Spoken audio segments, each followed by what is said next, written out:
hematoprotozoan diseases and their management in goats. And I will also talk a little bit about the sheep in this. We are going to read about the protozoas.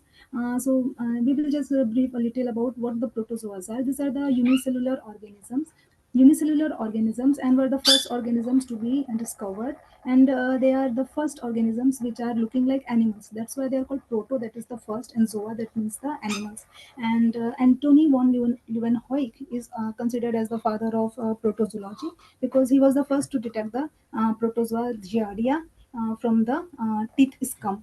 Now, what the significance of the hematoprotozoa in case of sheep and goat? As we know, sheep and goat that are considered as the poor man's cow, and in India there is an estimated sheep and goat population of 65 million and 135.17 million respectively. So we can understand how much economic and financial stability the sheep and goat are providing to the poor man in the country.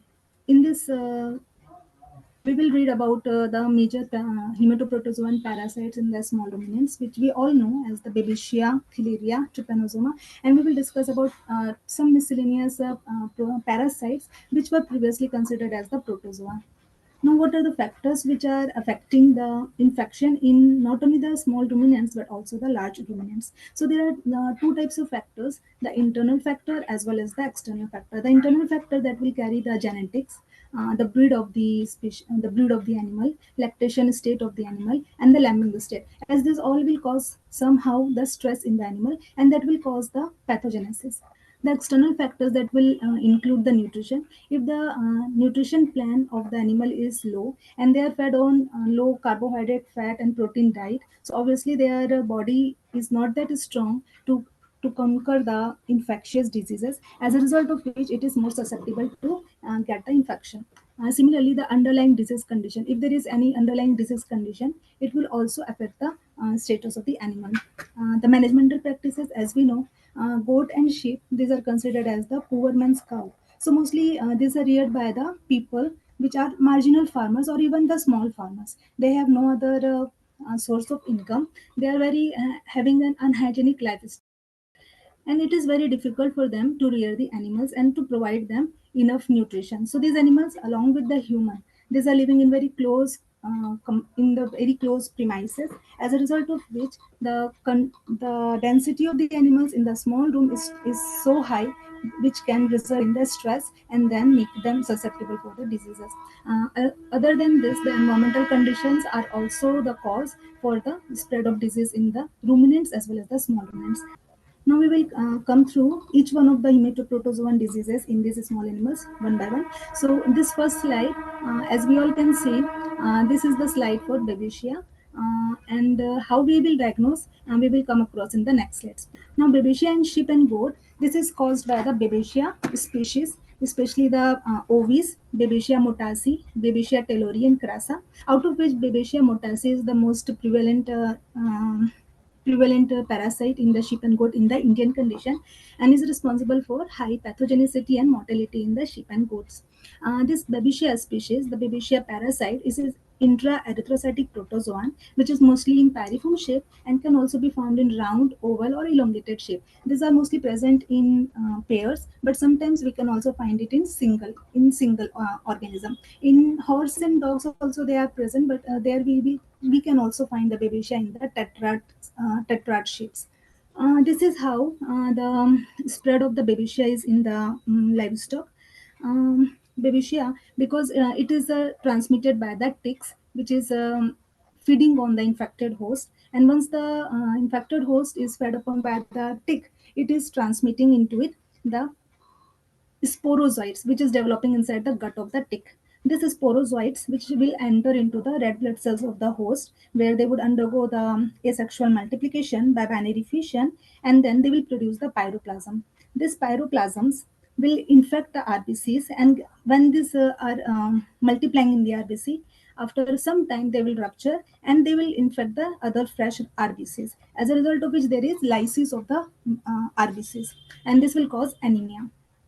Pyroplasms are the infective stage for the tick. So because now these pyroplasms are released from the red blood cells into the bloodstream, and when it is fed upon by the given tick, and it will enter into the gut of the tick, where lysis of the RBCs, which are containing the pyroplasm or the free pyroplasm, will enter the gut, and they will multiply by syngamy and produce the ookinets, which will then transfer to the ova or to the salivary gland of the tick, the vector. So we saw that the Babesia, as its life cycle is indirect, as it requires a vector and an intermediate host for completing the life cycle. So because of the indirect life cycle, it can also be transmitted transtatal, that is within the tick only. Sometimes the pyroplasm will enter into the ovary of the tick, from where the parasite will go into the ova and then laid into the eggs. And these eggs, when they are matured into the larval stage, some of these pyroplasms inside that larval form of the tick will transfer to the salivary gland and mature there into pyroplasms. So once the larva will mature into the adult tick, it will bite the host and then it will transmit the disease. Similarly, and transovarian, transtitial, and sometimes if we are transfusing the blood, then also the parasite can be transmitted to the healthy host from the infected host. Now coming to the pathogenesis of Babesia, it strictly depends on the species of Babesia, because as we read before, there are various species which are causing Babesia, like Motasi, Taylori, and Ovis, out of which we learned that Motasi is the most pathogenic form of Babesia. So it depends on the species of Babesia affecting the animal, on the age of the animal, the immune status of the animal, of course, the breed of the host, and the stress factors like the weather conditions and the nutritional plan, and the farming and the rearing practices also. So we will see the pathogenesis is differentiated into two parts. The pathogenesis will be can be because of intravascular hemolysis, or it could be because of the extravascular hemolysis. Why pathogenesis is important? Because according to the pathogenicity of the parasite, we can include our treatment protocol. So intravascular hemolysis, how is it happening? Because of the rapid multiplication of the parasite, the pyroplasms in the RBCs, there will be rapid multiplication, and once they are multiplying in the RBC, affected RBC would be ruptured when it will be released, and then they will infect the new RBC by after multiplication. So that is how it's causing intravascular hemolysis. Other than that, because there is rapid multiplication, there is destruction of the RBCs. In the extravascular hemolysis, how it is happening? Because once the parasite is infecting the red blood cells, it is recognized as a foreign cell by the host's immune response, as a result of which those RBCs would be phagocytized by the macrophages, and this will result into the phagocytosis of the RBCs. So both of these factors, intravascular as well as the extravascular factors, they will result in the hemolysis and ultimately into the anemia. So we will see what are the common signs that we will encounter during the babesia outbreak. This is mostly occurring as an acute pneumonia, and because as we all know, sheep and goat, these are the brachycephalic animals. And brachycephalic animals, any change in the weather, any change in their stress condition, health condition, there will always be pneumonia. So this is very difficult to differentiate if the animal is being infected by a parasitic disease, or is it because of the bacterial disease. So the first preliminary sign for babesiosis in sheep and goat is mostly the pneumonia, that is followed by fever, diarrhea, which would be later followed by constipation. There would be cessation of ruminant movement, and there would be less weight loss. The pulse rate would be high, and hemoglobinuria will be there. Now, I would like to mention a difference between hemoglobinuria and the hematuria. Uh, if anybody wants to write about it, they can write, because this is very important to know if it is hematuria or hemoglobinuria. In hemoglobinuria, there is the hemoglobin which is present in the urine. So if we will leave that urine to settle for few minutes, the hemoglobin will not settle down. It will be dispersed throughout the urine. So the color would only be pinkish or reddish. There would be no change, like it wouldn't be clear. But in case of hematuria, the RBCs, they would be in the urine. There would be the presence of red blood cells. So as we know, red blood cells, they have the Rollex formation, and they will go into the coagulation and will settle down at the bottom of the tube. So there would be clear fluid that would be present on the as the supernatant. So this is a differentiating point between hematuria and hemoglobinuria. As in babesia, because RBCs are ruptured, as a result of which the hemoglobin would be released into the urine, and this is the preliminary sign, but it occurs when the infection is very old. not in the acute cases, only when the infection is in the chronic phase. And there will be icterus as because there is loss of hemoglobin and RBCs are rupturing. So icterus would be seen in the visible mucous membranes. In the pregnant animals, there will be abortion. There will be loss of appetite, as a result of which there is loss in weight. There will be depression, and then ultimately the death.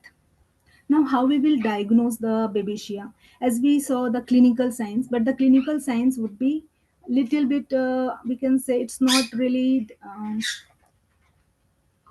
very significant because many other diseases, even many other protozoal diseases, will be having the similar signs. So how we will diagnose? The diagnosis will mostly depend on the blood smear examination, and in the dead animals the postmortem changes. That would be the two factors that we can do to diagnose the babesiosis or any other hemoprotozoal diseases. There is molecular diagnostics like PCR and all, and serological tests like ELISA ongoing for the diagnosis of the babesiosis. This is the ginseng stained slide of the infected animal, the blood smear of the infected animal, where we can see the Babesia organism present in the pairs, and in the D plate down there, we can also find the Babesia as singly. This is also the slide where you can see these are present as pear-shaped organism, mostly in paired form, and in some of the RBCs it is present in single state. Now, how we will manage the disease in the sheep or the goat herd? The first and most important factor is the control of the vector. The vector in this case are the ticks. So the control of the vector is very important. Other than that, hygiene, because we know the sheep and goats, these are reared by the marginal or the submarginal farmers. They have very small space and they are putting a lot of animals in the small given space. So because of this, they are in close confinement with each other, and there is high chances of transmission of the disease, because once there is flies and the ticks are there, they would be biting one and all, and there would be many more others which would be bitten by the fly at the same time. So hygiene is very important. So there is no lodging of the water, and there shouldn't be cracks, and there shouldn't be holes inside the premises of the animal. The treatment is based on the babycital drugs that we use most commonly: imidocarb, dipropionate at the rate of 1 to 2 milligram per kg body weight given subcutaneously, and diminizine at the rate of 3 to 8 milligram per kg body weight intramuscularly. Along with this, supportive treatment would be given as anti-inflammatory, corticosteroids, and fluid therapy. Fluid therapy is important because there is lysis of the blood cells, and as a result of which the blood pressure of the animal would go down. So, to maintain the blood pressure and to make the animal uh, withstand the drug, the babysitter, because these are the chemotherapeutic agents. So, to make the animal withstand the chemotherapeutic agent, we need to give the fluid therapy. So, their body temperature should be maintained, and along with that, the fluid pressure should be maintained. Now, coming to the next hematoprotozoal disease, the theileriosis. We all have encountered theileria in one or the other form. Theileria, which is transmitted by the vector Ixodes ticks or the Haemophilus, Hyaloma, or the Rhipicephalus, and is caused by the Hemoprotozoal Theileria species. In India, the most common species which is causing disease in the goat and the sheep is the Theileria lestoquardi or the Theileria hirsi, and it is also most pathogenic species of Theileria in sheep and goat, causing a huge mortality if it is not treated on time. So, the life cycle, we will talk about the life cycle of the parasite. As we have seen in the case of Babesia, Theileria, it is also having an indirect life cycle. So, just like how it happens in Babesia, in Theileria also, after the bite of the tick, the sporozoites are inoculated in the host body. Once inside the host body, the parasite will migrate into the regional lymph nodes and enter the lymphocytes. And there would be multiplication inside the lymphocytes present in the regional lymph nodes. So, by the process of cytogony, and they will produce the macrocytomes, which will be present in the lymphocytes, because multiplication is going on inside the lymphocytes. Unlike in Babesia, where we saw when the sporozoites are inoculated by the tick, the vector, the multiplication is occurring inside the RBC. So this is the differentiating point, and this is the thing that we should keep in mind when we are treating the animal, because where is the pathogenesis, how is the pathogenesis going, and where is the parasite multiplying. So the first stage of multiplication in thalaria is the lymphocytes, and here the by cysogony, the sporozoites will be converted into macrocyzones, which we also know as the Koch's blue bodies. And these Koch blue bodies later they will develop by asexual multiplication into microcyzones, and then into micromerozytes. So these micromerozoites, once the development of micromerozoites, they will rupture the lymphocytes, and they would be released into the bloodstream. They would be released. They would be released in the lymph, and then they would circulate through the body, and then enter into the red blood cells by circulation. And once inside the red blood cells, this will multiply again, and they will be converted into pyroplasms that we often see in case of thalaria as the signet shaped organism, or the ring shaped organism like the wedding ring. It looks like that signet annular ring shaped organism. So that is the clear sign of the organism in the RBCs. So in thalaria, the organism would be found in two stages. In during the initial stage of the infection, that would be found in the lymphocytes as the Koch blue bodies, and later in the after a week, it would be found in the red blood cells in the Sison form. Now, what are the clinical signs in thalaria? Same as in babesia, we will find the fever, but there would be enlargement of the superficial lymph nodes because the preliminary site for the parasite is the lymph nodes. So there would be enlargement of the lymph node. There would be increase in respiration. We should always keep in mind when we are dealing with the sheep and goat because they are brachycephalic. Any kind of stress, any kind of physical changes, any kind of infection, they would always cause the respiratory changes. So it is very confusing if it is bacterial, if it is viral, if it is parasitic. So it is always advisable that the blood smear and the blood examination should be done. So here also there would be increased in respiration, tachycardia will be there would be labored breathing, and nasal discharge would be there. You can see the nasal discharge here. There would be coughing, conjunctival hemorrhages would be present, the eyeball would be tensed, there would be depression, anemia, nervous sign, and ultimately the death. The nervous signs in case of thalaria is also similar to that we will find in case of trypanosoma. We will discuss about it in the slide when we will deal with the trypanosoma. This is how the eyes would be tensed, and there would be icterus also. Uh, why the mortality is occurring in case of thalaria? It is 90%. In 90% cases, the death in thaliariosis is because of the dyspnea, because there will be edema in the lungs. So this will cause the death in the sheep and the goat. The life cycle and pathogenesis that we already discussed, how the sporozoites will be infecting the host, and then how these sporozoites will be converted into pyroplasms in the body of the host. And this pyroplasms, these are when they are circulating in the blood, these are the infective stage for the vector, the tick. And when the tick is feeding on the host, these pyroplasms will be taken in by the vector, and then in the gut of the vector, this will break, and then they will divide again, and they will convert into the sporozoites. So this way the cycle will repeat.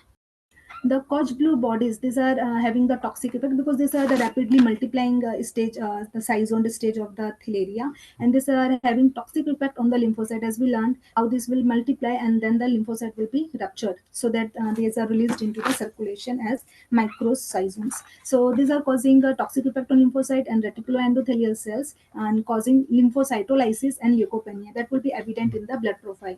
Uh, During CBC. Now, pyroplasmic stage, it causes erythrophagocytosis in anemia because once it is in the RBC, it would be recognized as the foreign cell by the host immune response, and then it will result into the erythrophagocytosis and ultimately the anemia. Now we will come to the diagnosis. Diagnosis will be based on the clinical signs, which will still be confusing because all of these parasitic diseases will have almost the similar clinical signs. So it will be difficult to detect if this is the preliminary or the specific cause of the disease. Blood smear examination is the only diagnostic tool that we can do in the field condition, where we can detect the cyzones and the Koch blue bodies. In this slide, we can see the Koch blue bodies which are evident in the lymphocytes. They will appear as small dots, maybe one or maybe more than two or three. This is also a slide where we can see the Koch blue bodies in A and B. The B cell, that is also the lymphocyte, but it is because it is the Koch blue bodies are causing the toxic effect on the lymphocyte. So the nucleus would be altered here. How we can diagnose the other? methods that we usually employ in the field condition is the lymph node biopsy, because we can see there is swelling in the superficial lymph node. So what we can do, we can take 1 ml of normal saline in a syringe, and then we can inject into the lymph node, and then we can suck it back into the needle, into the syringe, and then we will make the smear out of this aspirate from the lymph node, and we will do the Giemsa staining or the Leishman staining as usual to check the presence of the Koch-Blue bodies. It is very clear when we are using the lymph node biopsies. Serological tests are available like complement fixation test, IFAT, ELISA. Molecular diagnosis by PCR is also available. But in the field condition, lymph node biopsy and the blood smear examination are the important tools that we can employ to diagnose the disease. In the molecular diagnostics, 18S ribosomal RNA of the parasite is widely used for the detection and phylogenetic analysis because of the high level of conservation of the 18S ribosomal RNA. Coming to the treatment, the anti-thalial drugs most commonly that we are using in the buparvacone at the rate of 2.5 mg per kg body weight intramuscularly and given single dose. But in the cases of chronic infection, a second dose after 48 to 70 hours is advisable. Broad spectrum antibiotics are sometimes given if the infection is chronic in stage, and because buparvacone it is having a lethal effect as it is chemotherapeutic agent and affects the health status. Liver and the kidneys are very affected. So sometimes single dose of buparvacone along with the oxytetracycline is given. Supportive treatment is always advisable with the fluid therapy, and normal saline is most commonly employed because febrile condition is there, and giving the DNS could be lethal. Immunomodulators are also given so that the immune status could be maintained. Now coming to the trypanosomes, trypanosomias. Trypanosomes, these are found in the blood and the tissue fluid, and these are the extracellular parasites, and these are the biggest of the hematoprotozoan parasites, and these are able to produce acute, subacute, chronic, and the subclinical infections. How it is possible for the trypanosoma is because it can alter the surface glycoprotein that is present on the outside outer coat of the parasite, and because of this there is alteration of the antigenic composition, and as a result of which it can escape the host immune response, and as a result it can occur in chronic, subacute, acute, and the subclinical, all the four kinds of infections. The etiology for trypanosomas, the most commonly that is found in the sheep and goat is the trypanosoma E1C, and it is also zoonotic in having zoonotic potential. The life cycle, as also like other Babesia and Theileria, trypanosoma is also having an indirect life cycle and is transmitted by Glossina flies or the tabenos and the Stomoxys flies, and can also be transmitted transplacentally by blood transfusion. And in the vertebrate host, always binary fission will be present. Sexual reproduction is only present in the vector. Coming to the pathogenesis, so how trypanosoma is causing the disease. So once inside the bloodstream, it will release the hemolysin and cause the hemolysis of the RBCs. The hemolysis can also be because of the flagellary movement of the parasite. Because of the hemolysis of the RBCs, there would be anemia. Because of the hemolysin, and there would be the erythrophagocytosis of the red blood cells, and there would be inhibition of erythropoiesis that will result into anemia. Because of the as I said, because of the flagellar movement, there is a rupture of the red blood cells, cellular degeneration will be there, and it will cause an increased level of globulin, which will cause the immunosuppression. And because of this immunosuppression and increased globulin level, there would be malfunctioning of the adrenal gland, pancreas, and the thyroid gland. There would be hypoglycemia, and ultimately there would be death. The clinical signs, as because of hemolysis and the flagellary movement, rupture of the RBCs, there would be progressive anemia.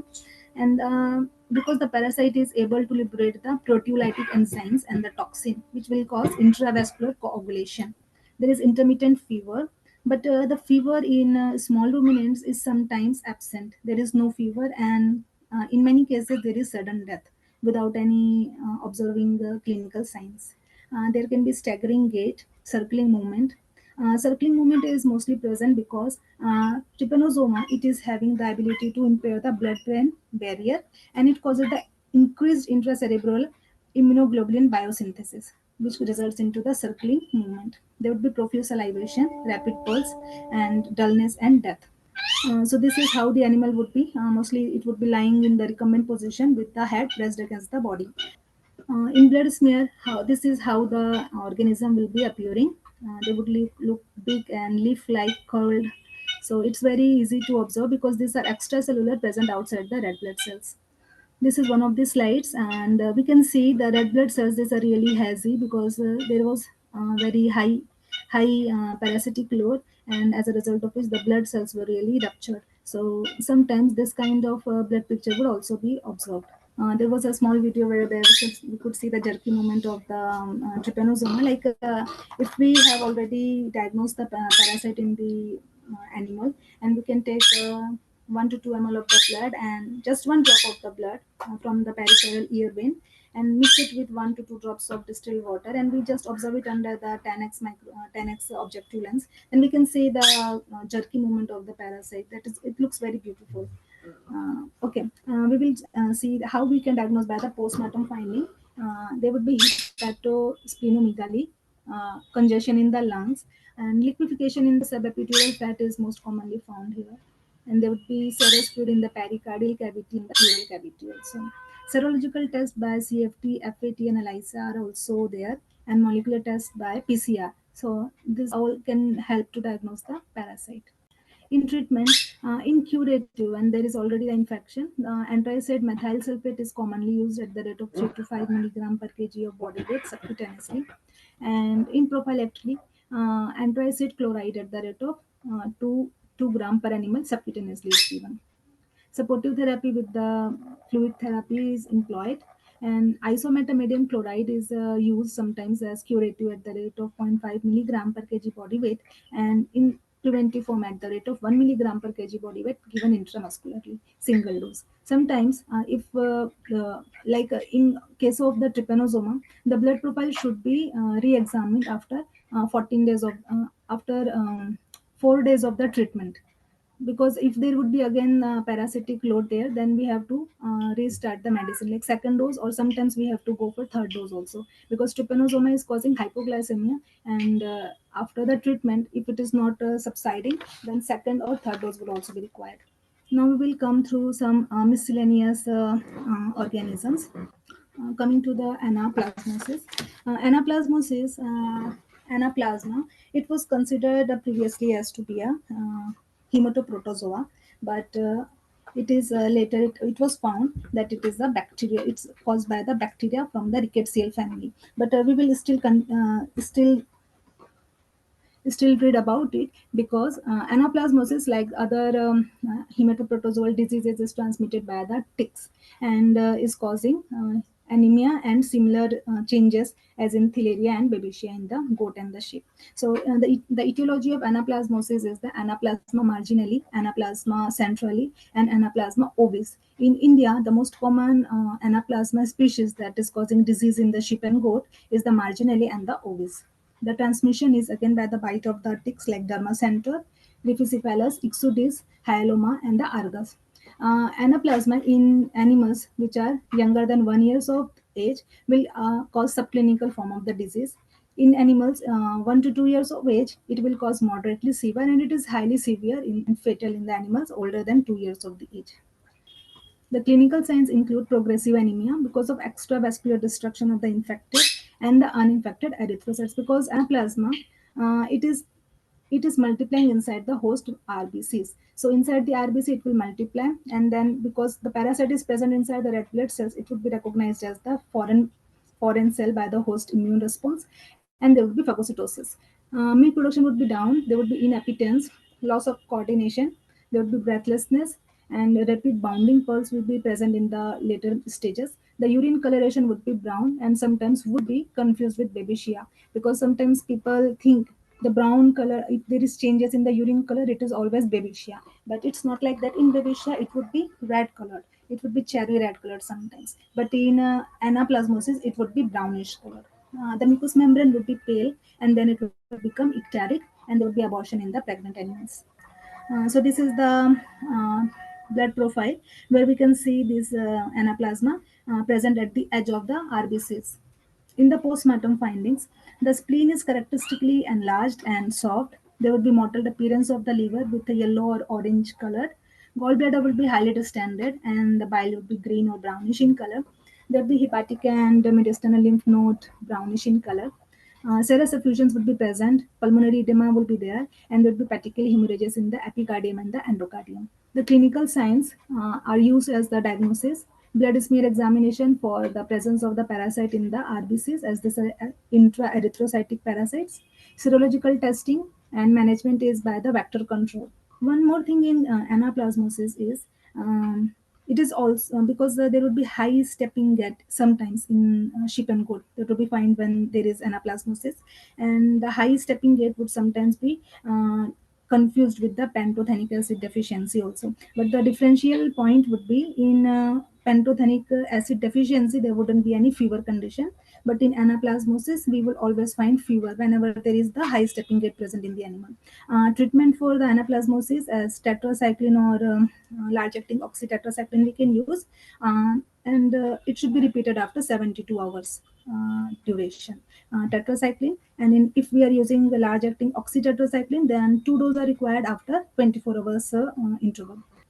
Coming to the ehrlichiosis, this was also considered as the hematoprotozoa before because of the similar life cycle and transmission mode of transmission of the organism. But later, because of the structural and morphological characteristics, it was identified as the rickettsial bacteria. But we will still cover it here because it's more prevalent in the sheep and goats. This is also called as the heart water disease. It is infectious and it is non-contagious because it is only transmitted by the bite of the infected ticks. And the tick that are that are transmitting Ehrlichia are the Ambyloma species. The pathogenesis, the organism, it will infect the host from the tick saliva when the tick is feeding on the host. And once inside the host, it can replicate within the regional lymph nodes and then be transmitted via the bloodstream to invade the endothelial cells of the blood vessels, and it will circulate to all the parts of the body.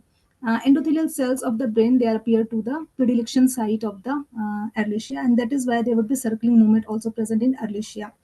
During the febrile stage, for a short time only, the blood of the infected animals is infected to the susceptible animals. The functional injury to the vascular endothelium causes the increased vascular permeability, and the concomitant fluid diffusion into the tissues and the body cavities. It precipitates a decrease in arterial pressure and general circulatory failure. The clinical signs, again we see the respiratory distress. So respiratory distress is present in all the diseases. There would be hyperesthesia, very it would be very sensitive. There would be high stepping gait, exaggerated blinking, chewing movements because of course it is affecting the central nervous system. Terminally, there will be prostration with bouts of opisthotonus, paddling, thrashing, stiffening of the limbs, and the seizures. And there would be diarrhea. Again, we see here the high stepping gait in Ehrlichia, and this is again confused with the pantothenic acid deficiency. So the only differentiating point would be the presence of fever in case of Ehrlichia and the anaplasma, but there would be absence of the fever in case of pantothenic acid deficiency. The diagnosis is based on the clinical signs and blood smear examination, PCR assay, histological evaluation, and the serological testing.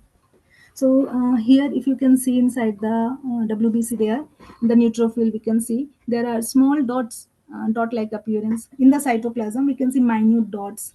These are the morulas of the Ehrlichia. So that will be present in the white blood cells.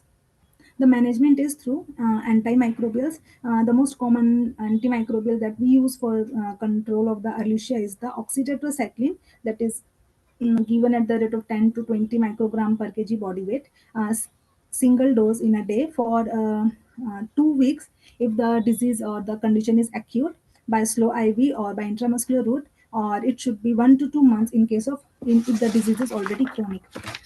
Other than that, tetracycline can also be used at the rate of 22 milligram per kg body weight thrice a day for acute cases, again for 2 weeks, and for chronic infections that should be given for 1 to 2 months. Okay, why this is concerning to us? The hematoprotozoal infection in sheep and goat. Why it is concerning? Because the estimated loss because of filarial and babesioal disease in India, it's around 498 US dollars alone. That was being studied by Minjo and McLeod in 2003. And the small ruminants, these are very susceptible to tick infestation and tick-borne hematoparasitic diseases. But in small ruminants, the disease is mostly manifested in subclinical infectious form. So there is no clinical signs, and there would be presence of disease in the herd. So they would act as the reservoirs. Other than this, why it is concerning is because the sheep and goat, these are mostly reared by the nomadic communities, so they are transmitting the disease from one part to the other part of the country. So that is also one concerning factor. Identification of Babesia venatorum in the sheep in United Kingdom is recently been observed by Gray et al. In 2019, and Babesia venatorum, that is a causative agent that causes babesiosis in humans. So it is highly concerning for us.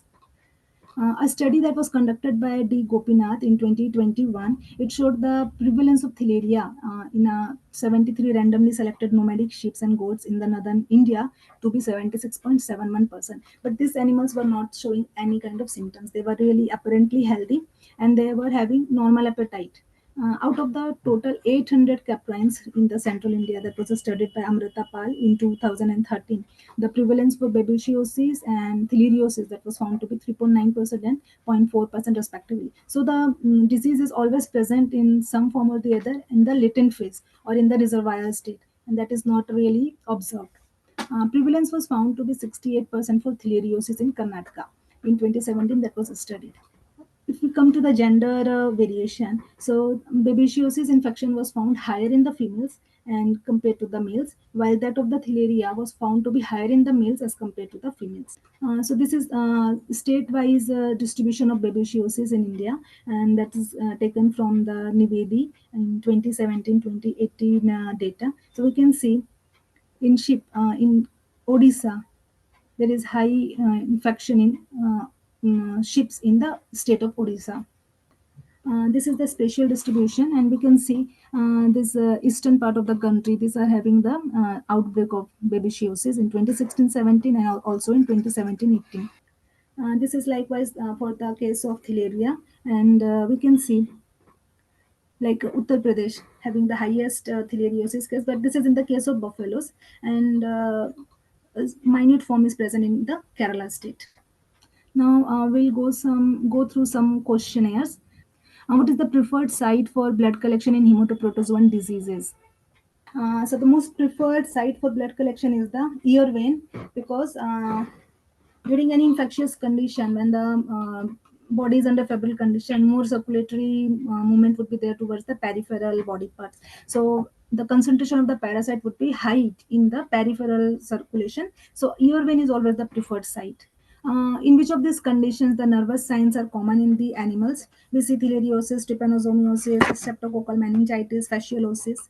So for this, the answer is F, all of the above. In all these conditions, there would be nervous symptoms present. In fasciola, during the presence of the immature larval form, there would be circling movement. So that would always be confused with trypanosome or theileria. But in all these four conditions, there would always be the circulatory movement, circling movement in the animal. Febrile condition along with the nervous sign is absent in which of these conditions? So again, we see the fasciolosis, trypanosomiosis, streptococcal meningitis. And most of time people will think in fasciolosis because it is parasitic, GIT, intestinal, GIT or liver, flukeworm. So there is no febrile condition in the case of GIT parasite, but it is wrong. When there is immature larva present, there would be febrile condition along with the nervous signs. So the answer is D. In ehrlichiosis, the morulae are present in which of the cells? In the lymphocytes, monocytes, neutrophils, RBCs. So, in ehrlichiosis, the morula will always be present in all the WBCs present. All the So the answer for this is A and B: lymphocyte, monocyte, and the neutrophils. In theileriosis, Koch blue bodies can be detected in which of these cells? So, lymphocyte, monocyte, neutrophil, or the RBCs. So, Koch blue bodies will only be detected in the lymphocytes. Unlike in Ehrlichia, that would be detected in lymphocyte, monocyte, and the neutrophils. For detecting Koch blue bodies, which stain can commonly be used? So for this, the answer is A and B. We can use the Giemsa or the Leishman stain. Ehrlichial morulas can be best stained, diagnosed by using which of the staining methods? Gram staining, Giemsa, or Leishman. So the answer is B and C. Alicial modulus can be detected by Jimson and Leishman, but not by the Gram staining, although it is a bacteria.